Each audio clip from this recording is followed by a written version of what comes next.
Hello, and welcome to the Rules of Acquisition Remix. My name is Hugh Crawford. I am 1/3 of the Kickers of Elves, and you might be asking yourself, what is this? What is the Rules of Acquisition Remix? Well, a little background information. The Rules of Acquisition started in February 2016, and it ended in the summer of 2019. And we thought it might be fun to go back and revisit those old episodes, starting from the very beginning, and maybe provide some additional insight and historical context for those episodes. And it might be fun to take a look and see what's changed with us personally. Maybe our opinions have changed on Trek. A lot has happened in the last 3.5 years. So we thought maybe it might be worth taking a look at how things have changed. So for the first episode, I will be talking about Emmisary. So without any further ado, here's Wade, James, and myself talking about Emmisary. Stick around for the end of the episode for the additional commentary and insights. Thanks a lot. Enjoy the show. 1, 2, 3. 2, 3. I think that worked. All right. All right. Okay. Wormhole. Provisional government. Oh yeah. Davo girls. Docking pylons. Oh yeah. Roundabouts. Homoerotic spycraft. Oh yeah. It's time for the rules of acquisition. Okay. I guess we'll start. Yeah, you're good. You're in. All right. Hello. Welcome to Rules of Acquisition, a podcast where we'll be going through every episode of Star Trek Deep Space Nine. With me is James Nolan. Hello. And Hugh Crawford. Hello. I am Wade Bowen. And the first question I have for the two of you is, why are we doing this again? Who's going first? You can go ahead, James. You go. I think this may have been my suggestion. I love Deep Space Nine, and no one else I talk to does seems to. So I know you guys do. So I wanted to see what we could make of it. I think there's a lot of things going on. I think it's a pretty great show. And I think it's really interesting about where it fits in television, and it's at that time, and like where television has gone now. So I think it's a way to there's something, because it's a part of like dork culture, but I think there's a lot more sort of more interesting layers going on for that time, for the 90s, and what came after it in dork culture and sort of nerd culture and just basically culture now. Because it's pretty much the same thing. So I'm interested in exploring that on a weekly basis, and talking to you guys, because nothing's more fun than talking about bad 90s sci-fi. Bad? And there's some How of that dare here. you, sir? Let's be honest. There's some of that here, so that's why I want to do it. Hugh, what's your reasoning? Yeah, I'd kind of, build on what you said a little bit. I think that right now we're living in a golden age of television. Uh-huh. So I think Deep Space Nine in particular is interesting to see as like a precursor to a lot of what we like streaming on the streaming services. Movies are basically short stories, and television is basically like the great American novel. Big old novels, yeah. Great novels. Mm-hmm. So I think that previous Star Trek episodes, with Kirk and to another extent, the Next Generation, they work as like one-off almost. It could almost be an anthology. But Deep Space Nine, on the other hand, is like one long story. Mm-hmm. They set up everything in this first episode, and some of the stuff doesn't get resolved until the very last episode of the series. Oh, yeah. So in that sense, it's basically one long Star Trek story from beginning to end, and I think that's fascinating. And I don't think that, I think it's one makes an interesting precursor to the golden age of television that we're living in right now, and worth examining. Yeah. Okay. Yeah, I just wanted to hang out with you guys, but And you That's his and you answer. just happened to see all of Deep Space Nine. yeah. Well, I do have a soft spot for Deep Space Nine. It's the first Star Trek I remember seeing from the beginning, watching the first episode with my parents. I know a few people that hold a soft spot for Deep Space Nine, but They're the smart ones. I'm not doing podcasts with them. Well, that's what I was gonna say. Like, where do we all come from on this? Yeah. Well, it's funny that you before we even get. Well, maybe I'll let you do the description. But as episodic or television that telling a whole arc, and I always thought of this that way too. But even this first episode, this time rewatching it, I watched it as just one Star Trek episode of classic Star Trek, almost like space Twilight Zone, with one story, and it works really well. Just as like, a guy who goes through some trauma and has to resolve it in one episode. Yeah. And opens up like a space highway. And yeah.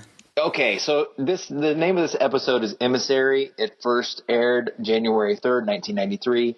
And according to IMDb, it says, when the troubled Commander Sisko takes command of a surrendered space station, he learns that it borders a unique, stable wormhole. Director David Carson, writers credited, Gene Roddenberry, of course, based upon the Star Trek created by Rick Berman, and let's see, there's 4 more credits. Michael Piller is the big one. Yeah, Michael Piller. Yep.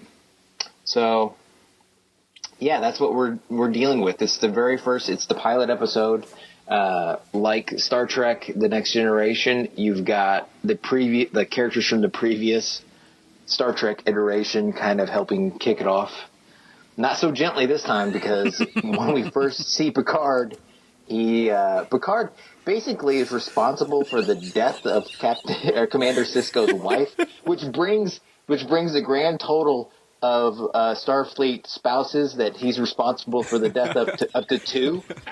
Yeah, Right? that's true. Yeah, He's up to 2 now, right? And I think, so He's working on Mr. Dr. Crusher's husband, he's responsible for the death of, and poor Sisko's wife. Yeah, he's less loving towards Picard than Dr. Crusher. Yeah. He's got real fuck you eyes in this. Yes. Oh my God, I loved everything about that. That was like a weird gauntlet. I thought that the creators put down on this episode. It was like, we'll bring in Picard, but we'll treat him like a sack of shit. Like, you bring him at his lowest moment, and then you bring our hero, Avery Brooks, in and just basically just treat him like he's the stankiest bitch on the street. And Picard knows it too.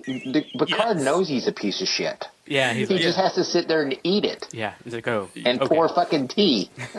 And at first I thought it was awkward that Picard doesn't say anything. Like, hey guy, I was, that was hard for me. I was a victim. He doesn't say any of that. He doesn't say anything. 'Cause he's British. Yes. But he's not really. He's French. Right. Well, yeah. But yes, but Patrick Stewart's instincts are all British. Can't talk about feelings. So yeah. Yeah. I loved very about much it. So. I know we talked about it like as standing alone, as like as a piece of like just one. What is it? 90 minutes. Well, yeah, but it clearly sets up everything. It does, but that beginning, if you were not familiar with Best of Both Worlds, that's a weird intro. Oh, yeah. There's like a robot guy. He's killing I mean, it does the Star Wars crawl at the beginning. Well, they try to give you like a little like thing, but like they give you, but it's like robot guy killing his family, but now he's like the good guy, and they don't explain, and I don't want them to because I watched that shit and I know, but like from a standalone piece of television, it was like something weird, robots, whatever. Move on. Right. I think what you're saying is like right off the bat, they're like, this ain't amateur hour. Yeah. We're gonna incorporate a lot of shit Yes. You know, this is the different, in this point in time in Star Trek's history, you had the people who just like, you know, it was in syndication, you knocked off school, you watched it and had a bowl of cereal in front of the TV, whatever. And then there were the other people, the people who were buying the fucking books, right? The guys editing for Memory Alpha. Yeah. Yeah. The people, this is the first series for the people who are buying the fucking books. Mm-hmm. Because you've got species that were introduced, you know, all coming into play in big ways, you know, in Deep Space Nine. Yeah, like I remember watching every week watching Star Trek, and then when they announced the end of it, and they're like, they're doing a new series, and then like the launch to this felt like a big event to me. It was the first event television that I remember almost. Wow. Going in, it's like, okay, and this is going to set forward. So when I was talking about, it actually works well as a one-off, because I've never looked at it that way. Even when I started watching it, I was like, okay.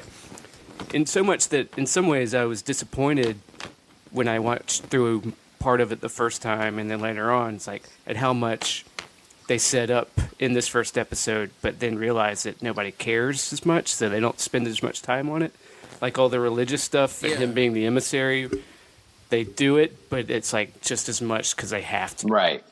Yeah, well, I mean, like, they start off the emissary here and all of that stuff. Like, then the last season where, we're going to be spoiler good, so never mind. But, like, by the end of the season, by the end of the entire show, like 7 seasons later, they're doing the emissary stuff and, like, where that ends. And, like, yeah, and Odo's parents, I mean, they're setting that up now, and the fact that, I mean, that was, like, I don't know how much they knew about who Odo's parents were or where Odo came from.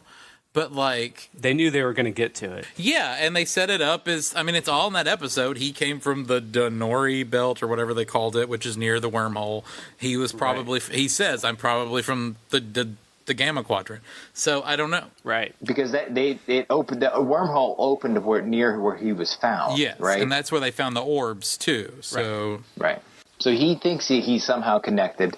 And he could give two shits about what happens at that station until they say that. Yeah. Right. Basically, the first half of this is just introducing all the characters. And slowly. Good and slowly, too. Right? I like that. Yeah.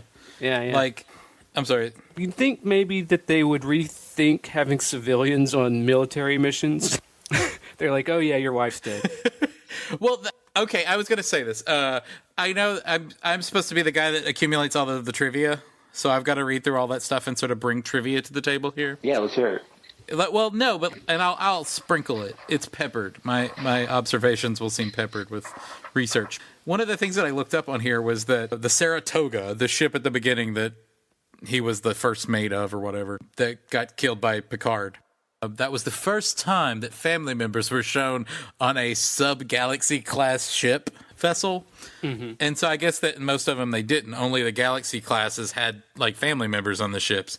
But at the time I was reading that, I was like, I guess that's interesting trivia, but that's the kind of trivia that I think dumps Trekkies. Because I'm kind of like fucking nitpicky Trekkies, you know. But you just made up a point that was like, yeah, that uses that to like some interesting effect. So...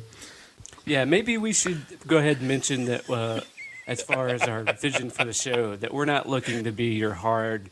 Well, you know, they were using this class, the shuttle there, and blah, blah, blah. Though I love that, and any nerds out there that want to yell at me for that stuff, I love you. That's one thing. It's like there's so much you read about. It's like, you know, because I come from it from a not... Like, my interest in Star Trek, I would say, is an aberration to my interest with a lot of hard sci-fi. That's not something I'm interested in, but for some reason I'm interested in Star Trek. And so what's most interesting to me is what's interesting me in everything is give me some good characters, give me some good emotional language, some emotional development, give me some growth, give me some crying, not a lot of crying, but I need a little bit of crying. Give me some wants and dreams and some failure. I need to see that. I need to see it. Yeah. But then when I was going through this, half the things I look about is about the design of the runabout and the design of Deep Space Nine. I was like, I don't care about none of that shit. Like, I literally don't care what Deep Space Nine looks like. Yeah. Well, it's too bad they spend the whole credit sequence showing you different angles of the station. Yeah. Oh, yeah. Whereas in all the other ones, they're like, look at us travel through the universe and the galaxy. But then it's like, here's one side of the station, here's another, and here's the... That comment.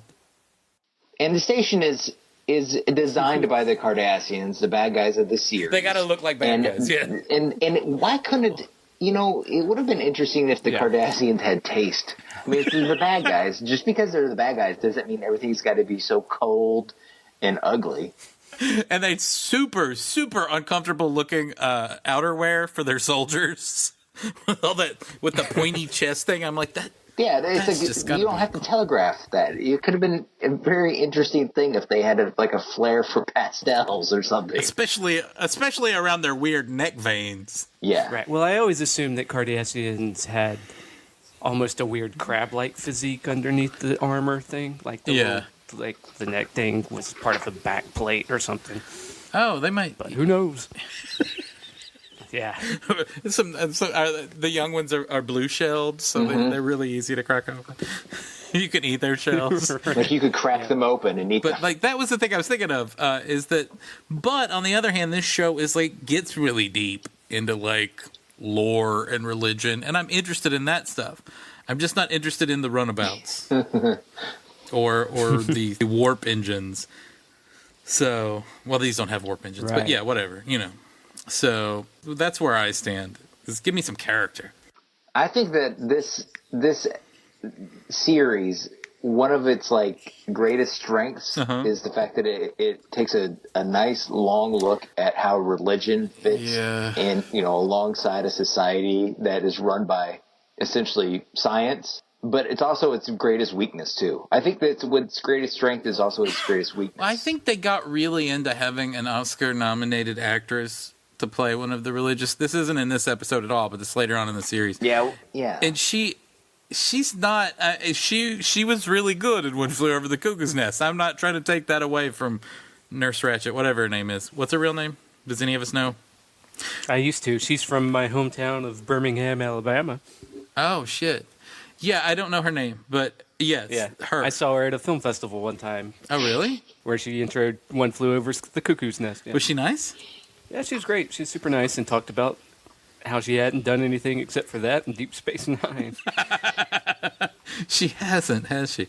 I don't remember her name. But anyway, she was great on the show. But no, she was great in that. But she was chewing some scenery in this show. And I remember there was long stretches of episodes where I'm just watching her kind of overact. Well, you didn't see anybody overacting in this first episode. I totally. Yeah. Most of my comments are acting notes. So.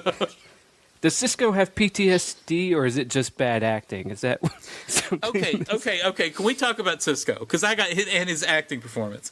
Because I have. Oh, I think he's fantastic. You think he's? I think he's good later in the series. I think he's in this. It's like if it's PTSD, it might be genius, but I don't think it is because he's then talking. Ow! Okay. Or just touching his son on the face. I think that maybe I don't think they let him off the chain. I think that they're really careful with this first episode on the characterization of their new main character.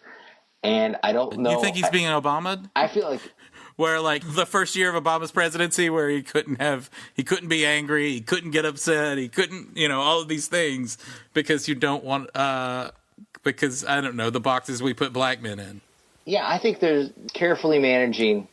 I think in some scenes you can see Avery Brooks making deliberate choices. Mm-hmm. And I think in some scenes he's doing what he's told because there's a green screen behind him, Yes. And he doesn't know what he's looking at. And he's just being, and he's just. So, yeah, I think that part of the problem is that he's in Star Trek. And part of the problem is that I think some of the writing, some of the dialogue is a little ham-fisted, right? A little bit. Right, and it seems like it's like him struggling with that and just, all right, I'm going to go for it, but it's levels, it's spikes, where he's just going and then he lashes out. Okay, so most of my notes that I took were actually on Avery Brooks' performance.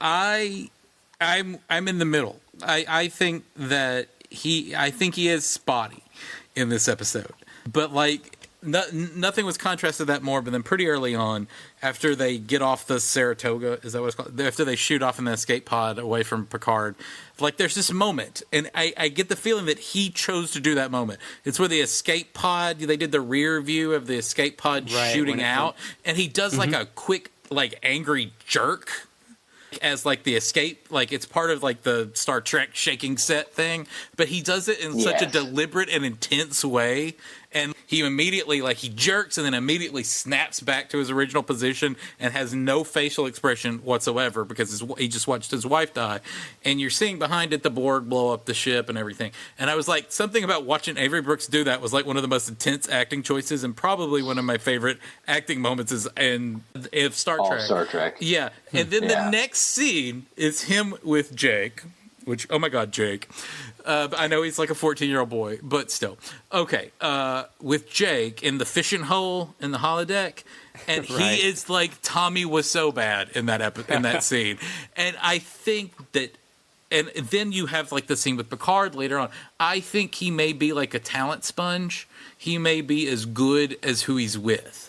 Ooh, okay. Interesting. So when he's with, let's say, Terry Farrell, is that her name? The Dax. Yeah. Yeah. We can't call her Terry Farrell because when he's with Perry Farrell and they're hanging out behind Lollapalooza. No, when he's with Terry Farrell or Farrell, whatever her name is, Dax. We're gonna call her Perry Farrell from now on. Perry Farrell. When he's with Perry Farrell, and I'm sorry, in these first couple of episodes, she's so bad. Yeah. Dax's addiction.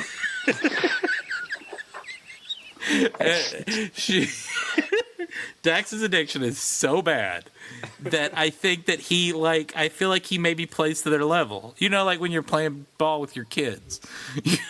I get that because he's pretty good in those Picard scenes. He's good in both Picard scenes. Yeah. And he's kind of, I know it's weird and he's just there in like a shining light, but like he's good in like when he gets like later on when he's talking to like the spirits of the wormhole or whatever. Mm-hmm. He's good in he's Star Trek good. Let's say that. Right. He's Star Trek good in those scenes. So he's really rose to the occasion. Because he's acting his ass off. Yeah, including the scenes where he's talking to Jennifer, because oh my God, she's worse than she's the worst than Jake. Yeah. Yes. Also, I would just like to point out that in the advanced. Listen, I felt he didn't have a whole lot to work with in some of those Jennifer scenes. Oh my God. I think he's doing the best. He's like this. There's not a whole lot of meat on the bone here. Mm-hmm. I gotta figure. And he probably doesn't have a whole lot of time to like build off of it. I think I think that he's making choices and he's going for it. Yeah, and it just doesn't work. But I know. But I'm not saying it's because he's a bad actor. I'm just thinking it's maybe circumstantial. I think he's a great actor. I think he does some bad acting in this episode, though. I'm just going to make a blatant statement that outside of Patrick Stewart, it may be Leonard Nimoy at his best. Avery Brooks is the best actor on Star Trek. On anything Star Trek. I would agree. And I think that sometimes I love his choices. Sometimes he talks just barely above a whisper. Uh-huh. Have you noticed that? Yes. And that's like my favorite thing. He actually has you leaning into the damn TV. You know what I mean? He like draws you in. And when he's got a good line, like that scene where he comes in to meet Kara for the first time, and she goes, I assume you want your office. And he was like, well, I was going to say hello, and then I was going to take the office. Yeah. Like, that's a great line, and he delivered that like, awesome. And he did it with that whisper. I was going to say hello. And then I was going to take the office. But we could do it any way you want. How about the other scene with Kira where she's like hauling shit around and she's like, I assume you Starfleet guys don't like hard work, and then he looks around and he just picks up something at random and shoves it somewhere, and then he lifts up his arms like, what now? And that was so weird and wonderful, but at the same time wonderful. Yes. I felt like that was like all his idea. I don't know, but But when you're written a line that I hear Bajor is a beautiful world, like that you're talking, like I don't know, like because that's what it was a Tommy Wiseau level. I hear Bajor, it's a beautiful world. It was such a strange delivery and so poor, and I think probably like it may be the way Star Trek shoots is they got to do a lot of scenes, and then they're gonna say cut, and then Jake's got to play the prophets of the wormhole and like, well, what is linear time, Dad? I don't understand the past, Dad, or whatever he's got to be saying in those scenes. I think it's probably, if you put yourself there, it's a weird position. Oh, it has to have been. Yeah. And Terry Farrell sucked at it. I read about it. She thought she was going to be fired in this episode. Really? Yeah, she apparently got there late. Like, she was a late hire. And so, like, they had already filmed, like, mini scenes. And so, like, at the end, they were just kind of, like, going to do all the Dax scenes. And so... Oh, that makes sense. And so Dax... It feels like that almost. Yeah, and then so Dax Addiction comes in. And they just, like, throw some spots on her face and then, like, say, start acting. By the way, you're a 356-year-old man. And so they do all of that, and she apparently sucks. And she's blowing takes. Because she's the one that's got to say, like, the neutrino fields around the Plaxar plasma is, she's got to deliver those lines. The techno battle. There's a large number of photons or protons coming out from this area. Yeah, neutrinos and the protons in the front. Yeah, she's the one that's got to deliver those lines, and she's awful. So, like, I think that she thought the whole time she was like, I thought I was getting fired, and she said I kind of was happy about that. But and so I think that may have like. Just no one was comfortable shooting it. Though their shooting budget was higher than Undiscovered Country. What? Yeah. Their shooting budget for this... Where did the money go? Yeah, right? Because, I love this episode, but Undiscovered Country is a little bit better. Yeah, Undiscovered Country is the best, in my opinion, the best Star Trek movie. It's my favorite, too, yeah. Yeah. What? Yeah. I'm sorry. Oh. Is it not, I like it more than Khan, and I like it more than Whales. Wow. The Whales I never liked very much. It's the end of the Cold War with like I like all of that. I mean, Khan is hard to beat, but I do have a soft spot for Undiscovered Country. Khan's good, don't get me wrong, but it's written and directed by the guy who did that movie. So I mean, and also the 2% Solution, which is a great movie, a great Sherlock Holmes movie that he wrote and directed. But okay, anyway, not Star Trek. Don't care. But nonetheless good. No, I mean I do, but not now's not the place. That's not Star Trek. But no, yeah, it apparently had a bigger budget, and I think maybe they're including like because they had to build all the sets and everything for like a new show, for the whole series, basically. Yeah. Yeah. So like I think. Oh, that makes sense. Yeah, and that may be including like all like Avery Brooks's first year's salary. As opposed to whatever they paid Christopher Plummer and Nicole Nichols or whoever to be in Undiscovered Country. How much could Walter Koenig cost to get in a movie? So I mean, I think he paid to get in. I think that's. I pay you just to be in a show. Right. Chekhov had to get his checkbook out to show up. It's like making movie in Russia. No, okay. So since we're going through the plot pretty linearly here, why is you making a point of saying linearly? Linearly, yeah. No, what is the point of keeping Quark on the ship? Because I get it at the end of the episode because they're like they're if the biggest without gambling in Synthahol. Like the economy will collapse, I guess. But they're not a city; they're a military outpost. I get at the end, they're like the last hotel at the end of the world. I get that by the end of the episode, but at the beginning, they're just a military outpost. Can't they just make a commissary like open? Well, but everybody else is leaving, so he sees everything leaving, and he knows. I mean, I think Cisco does a good job of recognizing that they need commerce. Why do they need All the Bajorans are going back to Bajor. Everybody's leaving. if it's a military outpost? Why do they need a civilian? Why do they need a civilian population to begin with? Because he's got a kid that needs friends. So just to keep Jake has already asked him, will there be kids there? And he's got to make good on that. So making sure the bar stays open is the first step. Right. So the first kid he sees, he throws in jail to make the bar keep open. Yeah. Hey, I'm going to keep at least one kid here Yeah. that my kid can play with in the brig. Don't worry, Jake. That kid's not going anywhere. Okay. So what else of what other beats of the show did you like or not like, or did everybody? I noticed, O'Brien at one point when Kira comes in, I forget who he talks to, but he says, "Oh, you've never served with any Bajoran women, have you?"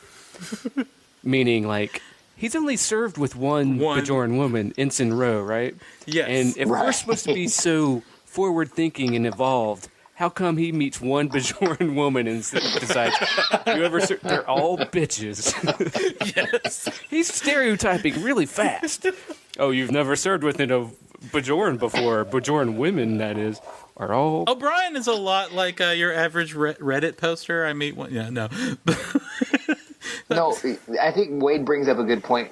Oh, I think in doing this rewatch, O'Brien is the most awkwardly placed character here. Yeah. Because he was not much more than set dressing for 5 years. Yes. And then all of a sudden we're supposed to listen to him say words for, 45 minutes. It's kind of weird. Yeah, he literally had I think there were a couple of O'Brien episodes on Deep Space. Yeah, well, because, his wife, he had the whole pregnancy. Yeah, with Worf. I know. And yeah. But they have his little girls running around for a while on TNG. yeah. Yeah. How about that goodbye with Picard and and O'Brien? It's that was the most awkwardly... It was the most Britishy thing I've ever watched. I liked it. Yeah. I liked it a lot, but it's Picard is clearly the boss who barely notices his employees because he barely had any... He was trying to come up with he was trying to build a moment, and he's like, I love how you do your job. This is your favorite transporter room. Why the hell would... This is your favorite transporter? I feel like I know O'Brien as a character. I've spent a lot of time with him. Sure. He doesn't strike me as someone that would have a fucking favorite transporter room. Really? Really? Because he does to me.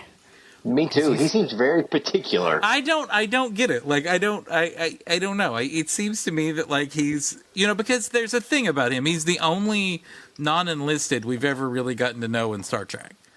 So he was drafted, or he was drafted. He filled out a form at job fair at his in Ireland. I'm he didn't get into his safety school, and so he went and joined Starfleet. Right. He's an enlisted. He's the only enlisted soldier we ever really get to meet on the show. I don't know if Voyager has one or not. They don't. I didn't know that was a thing. Enlisted. What? I didn't think that was a thing in the Federation. Yeah. No, there's officers, Starfleet officers go to the academy, the enlisted people are just the scrub, just in real life. Yeah, so he's he joined the military. He never went to Starfleet Academy. Then. No. That's why he can't get promoted. That's why he's petty officer. That's why he can't, I think he's at his maximum promotion level. He's essentially, when you hear, someone retire from the military at major, they've been in it for 40 years and they're a major sergeant, that just means that they can't promote you to anything more because you never had officer training. So he's an enlisted guy, and so he's really at his peak.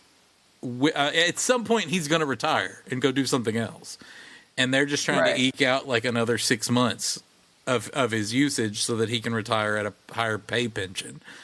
And I think that's why he's taken, if it was real military, that's why he's taken the job. Mm-hmm. So he's a work-a-day dude. He's going to, at some point, go back to Ireland and go back to school on the GI Bill and run, and run a Target or something, be an executive manager of a Target. That's his future.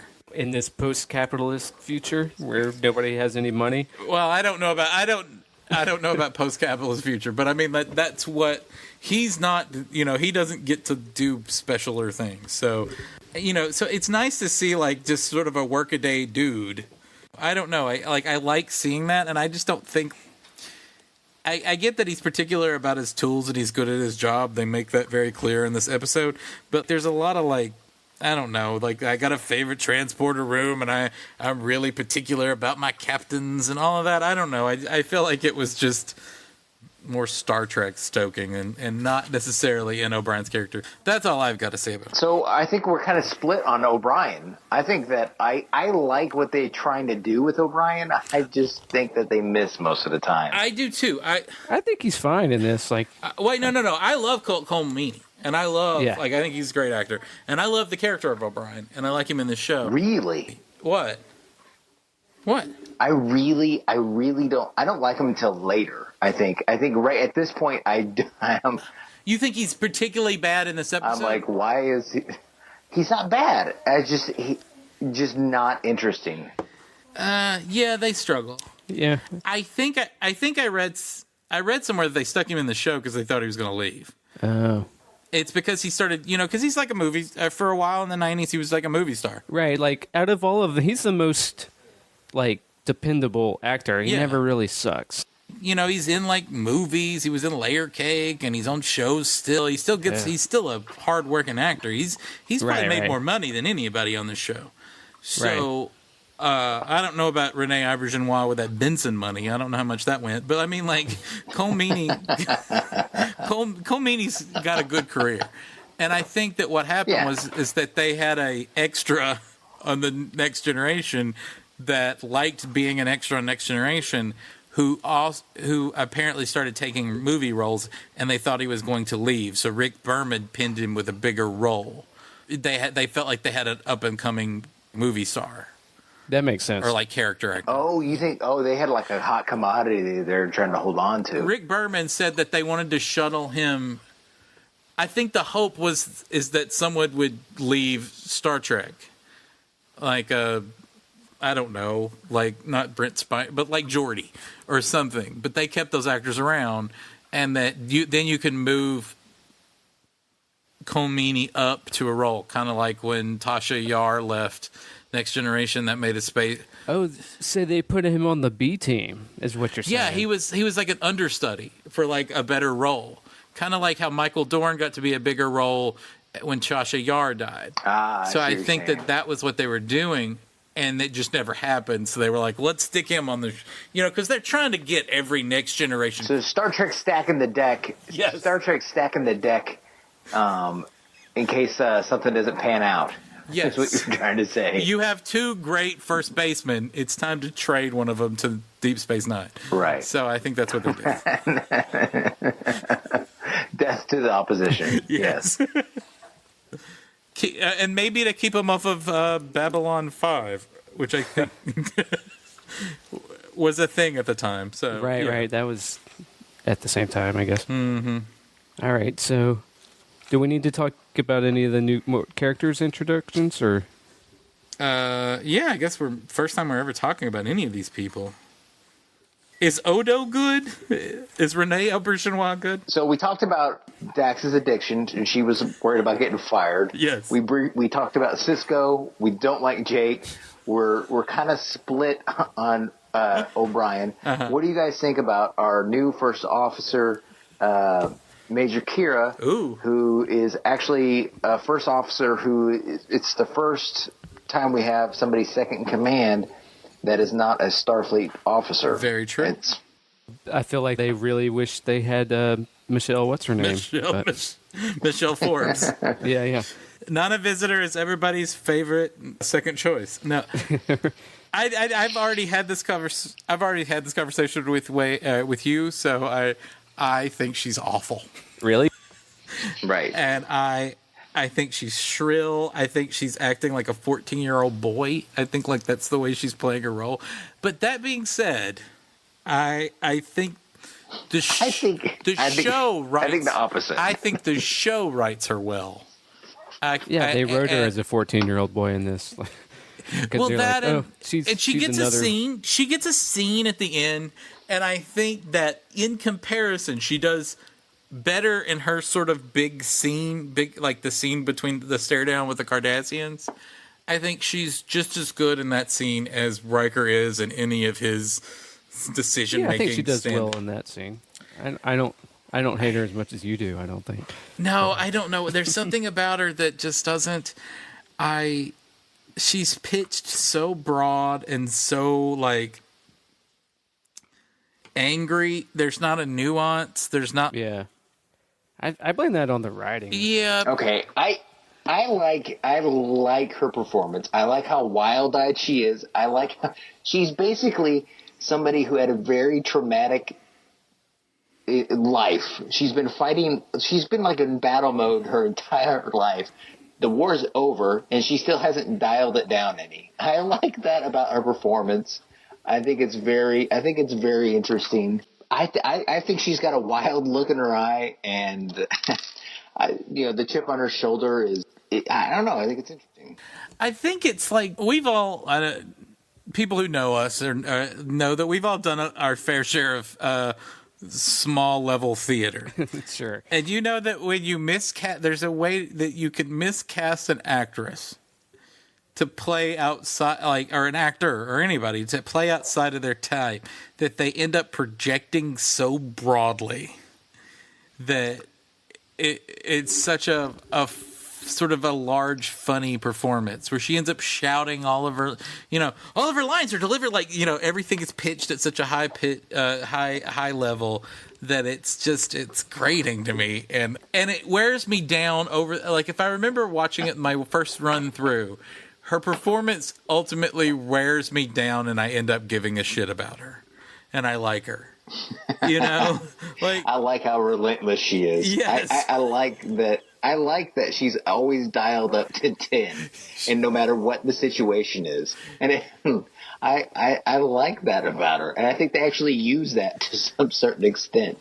Yeah, because she's like an unwieldy force of nature that Sisko has to figure out how he's going to like use on his side.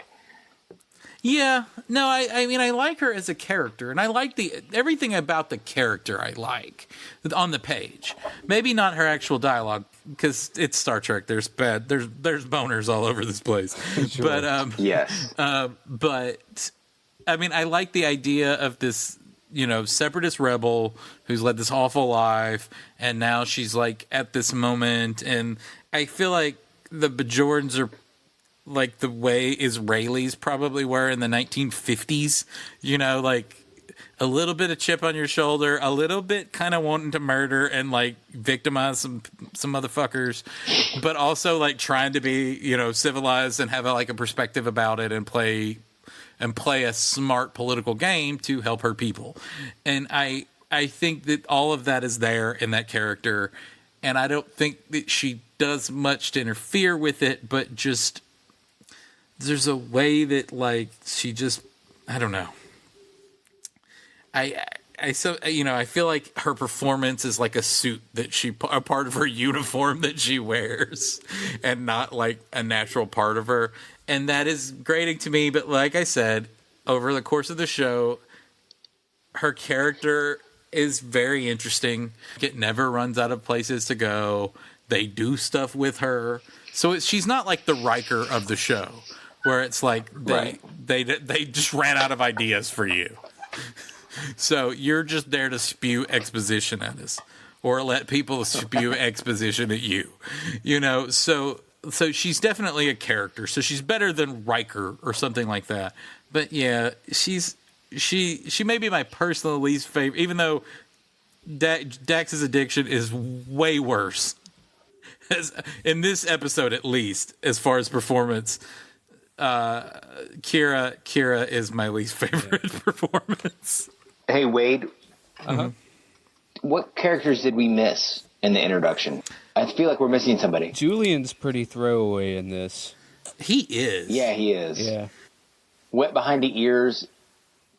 Yeah. Do you know there's a scene on the bridge where like everybody's like we've got massive I-beam casualties from I-beams. Yeah, and they're like, hey, why don't you go do your job, asshole? Yeah, like, why are you fucking here? Go do your job. So there's a scene between him and Odo that is, they just took the dialogue between Hawkeye and Renee Auberjonois' character in the movie MASH. The dialogue between them. Between Bashir and Odo is the dialogue between Hawkeye and whoever character Renee Auberjonois played in MASH. It's just funny. That dialogue. But I don't know. Shouldn't you have a doctor? Get down here and help me. Yeah. Yeah, he's Bashir's awful in this. Well, that makes sense because your two least favorite people end up getting married in real life, right? They did. And what was his name? His name, I was always tripped out by his name. On the first season, he's El Sadig Fadar or something. Right. Doesn't he have two names? That's kind of a badass name. Yeah. Well, like that's their IDIC, infinite diversity, infinite combination. They haven't really had any Egyptian or Middle Eastern guy. Yeah. Who looks like a white guy. But. Yeah. Sadig El Tahir. Or El Fadil is what he goes by. Sadig El Fadil in this season. And then he changes it to Alexander Sadig. Anyway, so that's always tripped me up. I didn't realize he changed it to... Yeah, I remember him as Alexander. I didn't know they had him billed as differently in this one. That's interesting. Yeah, in the first two seasons, I think he was trying to like get his... he was very trying to embrace his roots, and then eventually he was trying to embrace getting a job. Right, that works for Star Trek when they're trying to be all diverse, but for the rest of Hollywood, they're like... that sounds... Okay, you can play a terrorist. How about that? Yeah, and so even now the terrorist job's really flooded to him. He was on 24. He was on Syriana. He's been one of the go-to terrorists. Oh, okay. See, I didn't even pay attention. All I know is that he was on Game of Thrones, where everyone is, hey, it's Dr. Julian Bashir. Yeah, it's Dr. Bashir. Why are they giving him more things to do on the show? Yeah, right. So, yeah, he's nothing yet, so we don't have to talk about him much. Our Quark. Oh, yeah. I think I like Quark more than I think I would. I think... Yeah, Armin Shimmerman does a great job with him, I think. Yeah. Oh, he's fantastic. He can convey so much under all that makeup. Right. Yes. Well, he's played so many Ferengis by this point. They're like, oh, well, if we have to put him in as a regular role. He's played a Ferengi every time we've had one. Yeah. He was like, he's an interesting, and he's great in Buffy too. I love that character so much, and I don't think that I like him for the comic relief crap, which is how he's used. I think it's interesting. He's one of the more complex characters. He's a very American character. He's a capitalist. It's the capitalist point of view for everyone. Yeah, but like there's this like sort of like, all of these Starfleet officers, you get to them, and I don't recognize these motherfuckers. I don't know who these people are. Everybody's so good, and everybody's so like, nobody fights, and nobody like is basic, and Picard never just gets up and is fucking grumpy and yells at like somebody for no reason. Unless a kid gets on the bridge. Unless a kid's there, and then he's stoic. Yeah. But no, there's something about watching like an American on the show, and Quark is definitely that. Right. Yeah, especially nowadays, I want more Americans in our sci-fi. Everybody wants, we're going to be all serious, so we're going to throw more British people. I mean, I'm excited about Star Wars. I love all the actors, but it's like, how come we can't have Americans anymore? Yeah, the beautiful thing about Han Solo was American. Yeah. Like, and I'm not of this. I'm not like a big right wing nut. Obviously, you guys know that. Right, I'm a big left wing nut, but there is something about watching somebody who's so driven by money, and that sort of drives all of his interpersonal relationships, that I think is so interesting. Well, it's interesting because the whole conceit of Star Trek being we've evolved beyond capitalism, but at the same time being this infinite diversity and infinite combination where we're going to respect everybody's views so that there's like, so we're post-capitalist, but at the same time, we can't be fuck your ideology because we're supposed to be about acceptance. Right. So it's cool that they finally worked that. And they're not truly post-capitalist because else he wouldn't have needed Quark to stay on Deep Space Nine. Well, he needed that to foster a better environment, which is for the Bajorans, anyways, and because even Quark says at some point, it's like, hey, I'm not going to be acting under Federation rules because he knows that doesn't involve capitalism or money. Yeah. Yes. So, I liked all of that. I was going to say, while we're kind of at the end here, that one of the things that didn't occur to me until I was reading up on some of the stuff about this episode is that Rick Berman pitched it as a Western town with like Cisco as the sheriff and Kira's like the native attaché and Odo's Cisco's the mayor and Odo's the sheriff and Quark is the Al Swearingen type saloon keeper. Oh, there's a Deadwood. Yeah, it was like, because I guess Gene Roddenberry pitched Star Trek as Wagon Train in Space. Right. Well, did you guys know that Gene Roddenberry, actually wrote for Gunsmoke, the radio play, and he also wrote, he actually did write Have Gun Will Travel. Oh, really? The radio show. Yeah, he was a radio play writer before, or at the beginning of television. Oh, interesting. And I've actually listened to one of his episodes on the Internet Archive. Mm-hmm. You can listen to old time radio. Oh yeah. And I've actually listened to one of the episodes of Have Gun Will Travel that Gene Roddenberry wrote, and it is horribly racist. it is almost you can almost not. I mean, yes. So Roddenberry has he's steeped in the 20th century Western ideals and archetypes. So that doesn't surprise me. Well, talking about one thing that really is like for a pre 9/11 show. Sorry to go here. It like okay. We're gonna have to bring 9/11 into every podcast. So you did work for us. So okay. Well, no, just like before when we were talking about it, Bajor and the Next Generation stuff, it's basically Space Israel. Yeah, but now it's basically Space Iraq, except it's before Iraq got all fucked up. They're talking about they have a highly religious society where they have a big emphasis on the prophets, and now that they've just come out of a war and an occupation, they're all split up into factions, and Kira's like, oh, it'll never last. This government's going to fall apart. Also, they have a commodity that everybody wants. Yeah. So, we didn't talk about... Yeah, it's basically... The wormhole at the end of this episode is basically space oil. Yes. And I think we can go a little long on this episode since we actually are covering 2 episodes. Yeah. And this is our inaugural episode as well as... True. The pilot for... The 1.5 hour pilot.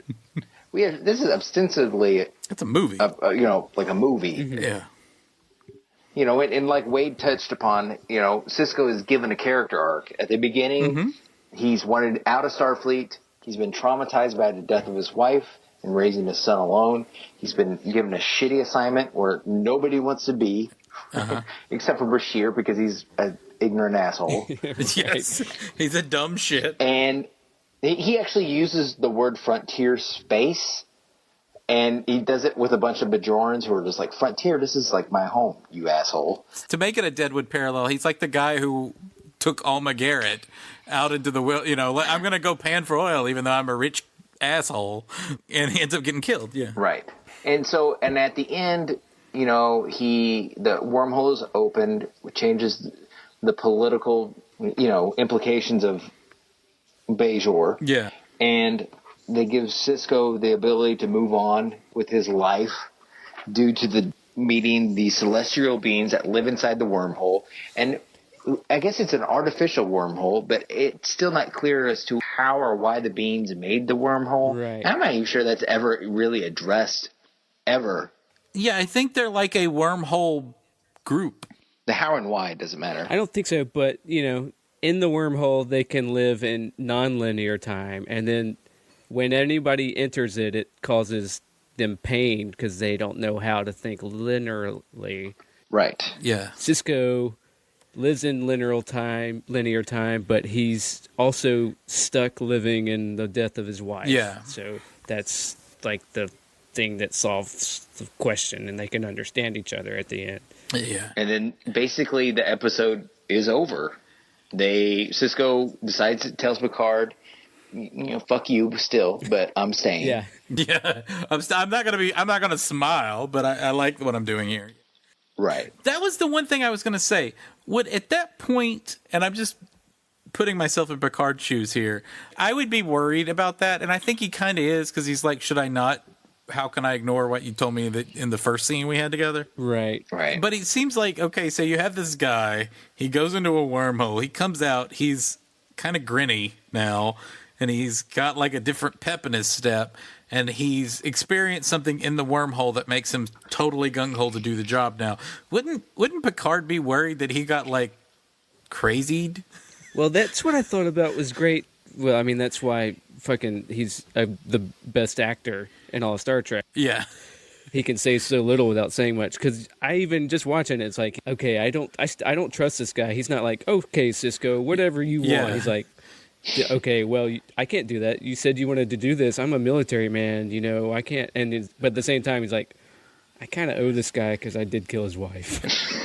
And I mean, because Picard gave him like a personal job too. Picard's like, I've come to love the Bajoran people because there was Michelle Forbes last season, right. and so like do this up, and they want to. I think they should join the Federation. A lot of people want them to join the Federation, and for some reason, there's not much here to make the Federation want to join them. Yeah. Or to welcome them in. So you got to give them something, and he goes and gives them the wormhole, which is like one of the hottest spots in the galaxy now. So it's like the only stable wormhole in existence. Right. Yeah, and so and to an unexplored part of the Milky Way. So obviously Bajor is now important. So obviously Bajor will be welcome. It's like whenever you hear that like Turkey's in NATO, you're like, how did that shit country get in NATO? Yeah, right. It's because at one point it was advantageous to put them in. Sorry to our Turkish audience, we love you. Sorry, we love you, and you're great members of NATO, whatever that means. Yeah, we don't have a Turkish audience. But you're like, how the hell did Turkey warrant getting in NATO? Well, it's because at one point it served a good function, and Bajor is now going to get in on the Turkey clause, and so basically he did everything that Picard asked him to do.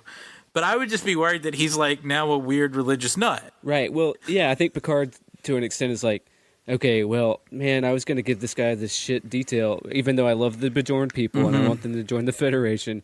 But now it's a lock, and, man, I would like to get somebody I trust in here, but I did kill this guy's wife. I can't. I guess. Yeah, I can't. Right. I can't. And he's got a son. He said. Yeah. So, yeah. And I don't know. That was like, I think that was just something I was just like, wouldn't that have been like a worry that would have been is now, and I know that the rest of the episodes deal with that, with the religion, and it's not so much that Avery Brooks feels that he met the face of God, but everybody feels like he's now God. But right. It's still, it's just a strange thing. Every time I watch that scene, I'm like, you need to ask more questions about what happened in the wormhole, it seems to me. Right. I did notice that one of the people that saved Avery Brooks on the Saratoga was Mott the Nosy Barber's was one of his kin. It was one of the Blueface people. They brought Mott's ne'er-do-well cousin. Yes, yeah. To help him out. Yeah. Yeah. All right. Well, yeah. I guess before we wrap up, I wanted to ask you guys one question. Okay. Yeah. So, if there's anything that you could change about this episode, what would you do? You go first, Hugh. All right. I think the first thing I would do is I would figure out a way. I'd get a different, since it's the first episode, I'd get rid of O'Brien. What? I would. I know this is a very unpopular opinion. But I would probably figure out there's got to be a more interesting engineer out there than like using a part of the Next Generation set dressing. And I know that They can't use Geordi. He costs too much. Well, I just like don't import anybody. Like bring somebody brand new in. It's a little bit weird, and I don't know. I didn't enjoy this. I didn't enjoy him in this episode.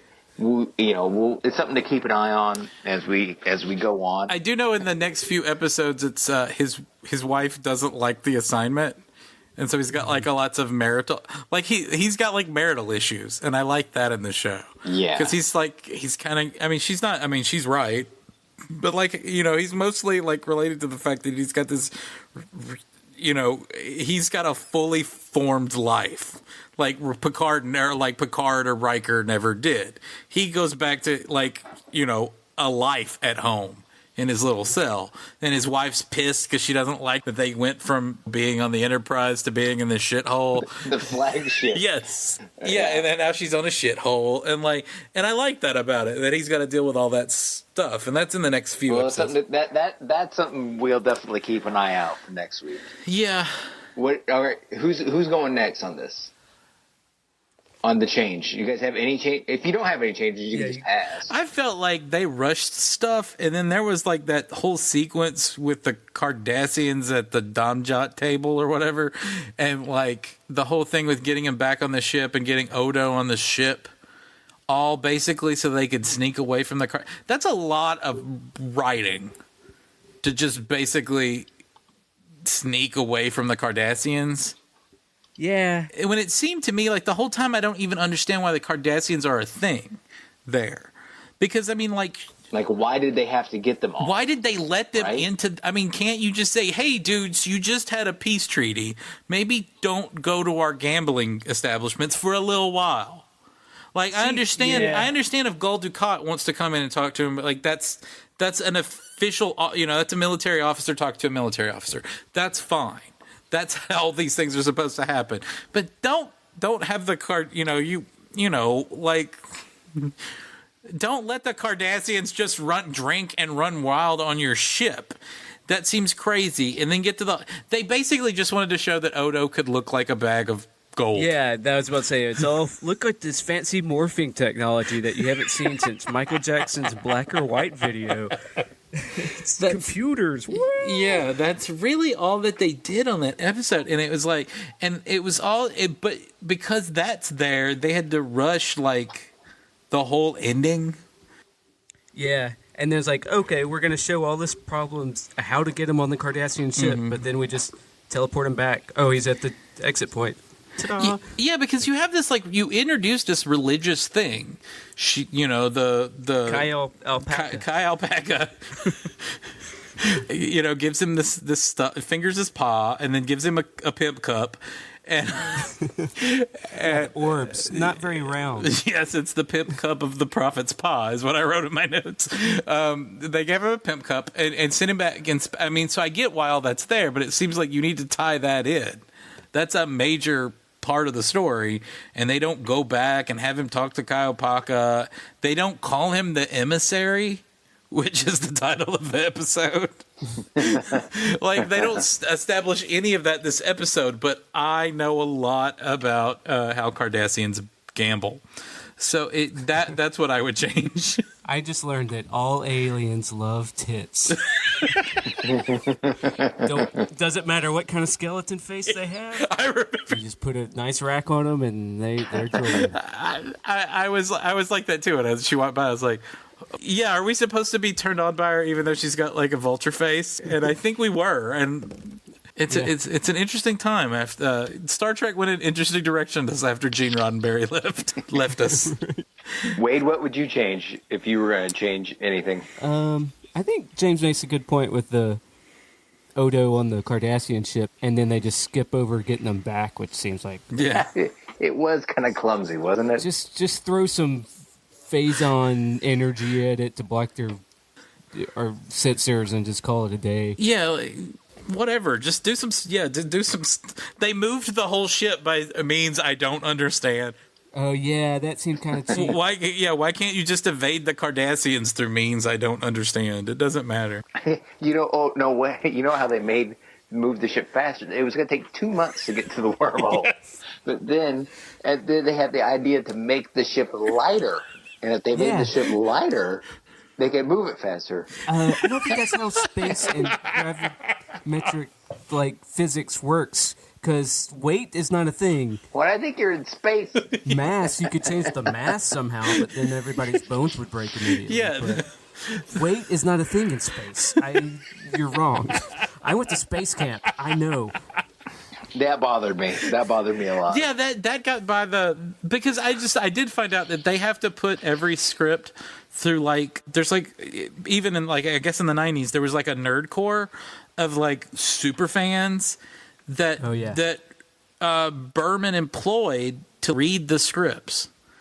And all of their notes are on Memory Alpha, what they sent back is whoa. Yeah, and on Memory Alpha it says the notes for this episode was that in the original script, Kaiopaka said that the orbs came to them over 1,000 years ago, but in the Ro Lauren episode, Ensign Ro episode of Next Generation, it says that the Bajorans were walking upright before humans evolved on Earth. Oh, yeah. Or were running great. So they had to put it back way further. So she said over the last 100,000 or 10,000 or something like that. So they had to move it back to make the religion seem older in scope.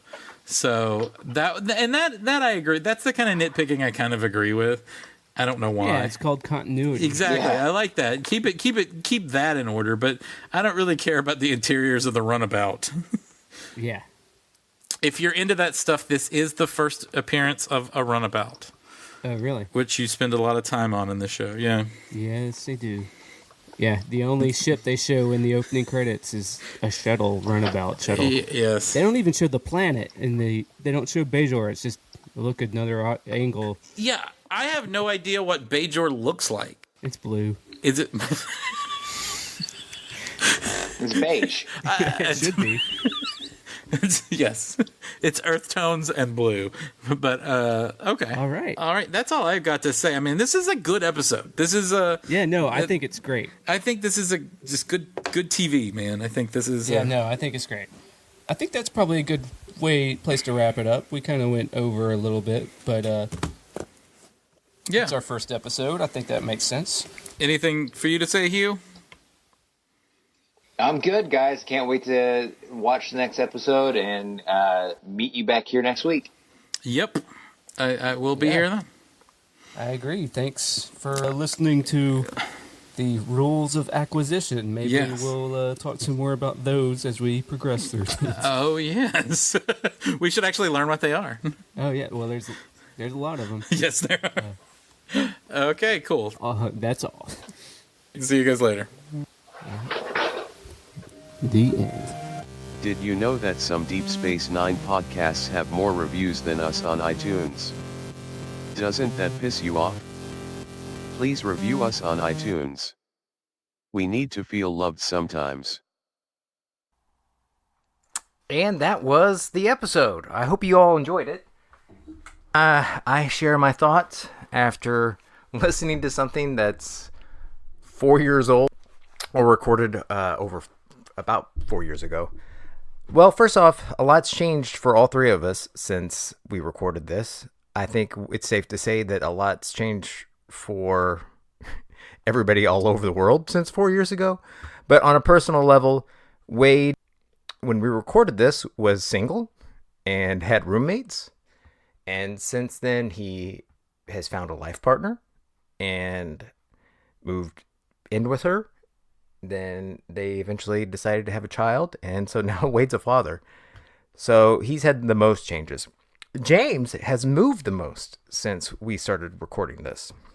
In the fall of 2015, he was living in St. And James, for those of you who don't know, he's married and has 2 children. And since then, he moved to Memphis and lived there for a little while.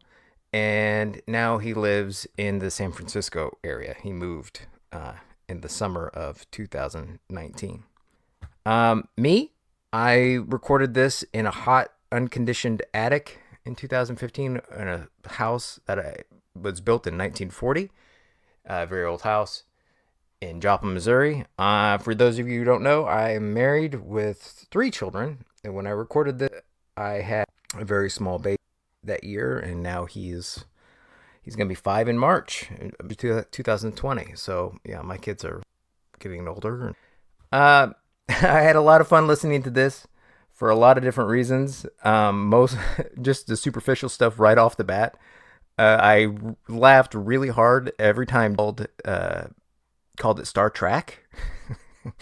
And then I also laughed quite a bit whenever he referred to Nichelle Nichols as Nicole Nichols. That was pretty hilarious. You know, James, well versed in popular culture, and Nichelle Nichols is a is a television pioneer, and he somehow called her Nicole Nichols, which I thought was pretty hilarious. Another thing that kind of took me aback, it was just there's an overall chill aspect to the show. None of us, if we disagreed, we were rather civil. There was no knives out. I think we were a little timid because it was the first time ever recording something, and we were just wanted it to go well.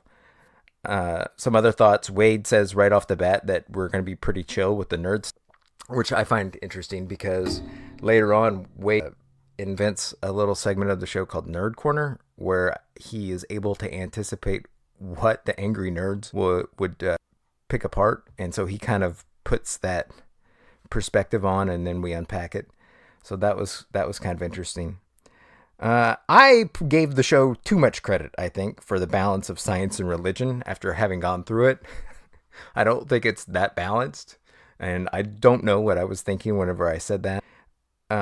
The 3 of us, you know, in this early episode, you could see that we don't agree on stuff right off the bat. Mostly Avery Brooks' performance, and that is a through line throughout the entire series. James was really hard on Our Visitor, and he really Terry Farrell's acting. I forgot how much this first episode was about acting. And for those of you who don't know, all 3 of us were at one point or another theater majors, so I guess we had a lot of opinions on that. Another thing, James was in charge of doing a lot of the research for it, so he was kind of going to be our guide to that. And my favorite part of this episode is whenever he gets on he extrapolates this long saga of Rick Berman sweating, losing Colm Meaney. And all, like, Wade and I just took it as, like, yeah, that's what happened, I guess, you know. None of us asked for any citation, you know. He didn't cite anything specific when he did that, and I went back after listening to this episode and wondered how much Rick Berman actually was, and I couldn't really find anything on it. The closest thing I could find was a 2014 article from StarTrek.com that's an interview with Colm. And I'll read that real quick, because this may be where James gleaned that information from. But we'll just give you word for word what it will say. Interviewer, you were basically a background player in the TNG plot. Did anyone tell you then that it could lead to steady work? Meanie, no. Initially, it was just that, the pilot. Then there were to be some episodes I was in, and some I wasn't. They just kept calling me back. I can't even remember, honestly, if it was supposed to be a one-off thing or reoccurring. I was just happy for the work. The character got a name eventually, and then we saw a little more of them. And then they asked me to do Deep Space Nine. Here's the interviewer. By the time Deep Space Nine rolled out, you were a busy character actor doing lots of TV and film. How long and hard did you have to think about signing on to play O'Brien full-time as a regular on DS9? Meanie. It took a bit of persuading, but Rick Berman is very persuasive. He said to me, quote, if there's something you really want to do, bring me the script, end quote. My concern was that I wouldn't be able to do the movies I wanted to do. Rick basically said, quote, if it's a script you really want to do, I'll find a way to make it work for you, end quote. And he was as good as his word. Now that's basically all I could find on Rick sweating, losing Colm Meaney as an asset for Deep Space Nine. To James's credit, the memory alpha for Colm Meaney does go into quite a bit of detail on his movie success in the 90s. So yeah, he was spot on about that. And I'm not dogging James. I think it's funny that he unrolled this big story about Rick Berman sweating losing Meanie, and James Wade and I just was like, oh, okay.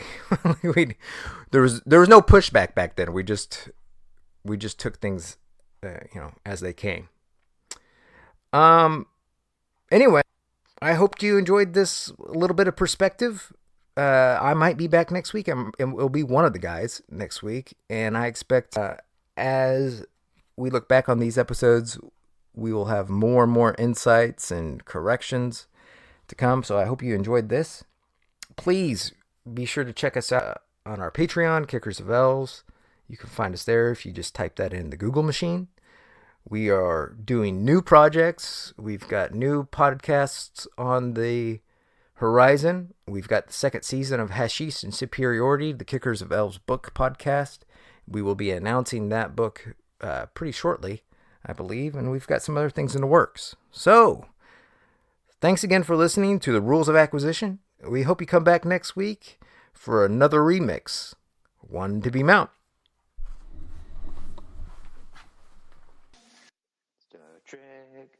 Star Trek. This is a podcast about Star Trek. Are we singing a song? I was coming up with a buffer music on my own. So you guys can auto tune that and then put some keyboards behind it. Yes. Is he gone too for a minute? Yeah, he had to go take a leak.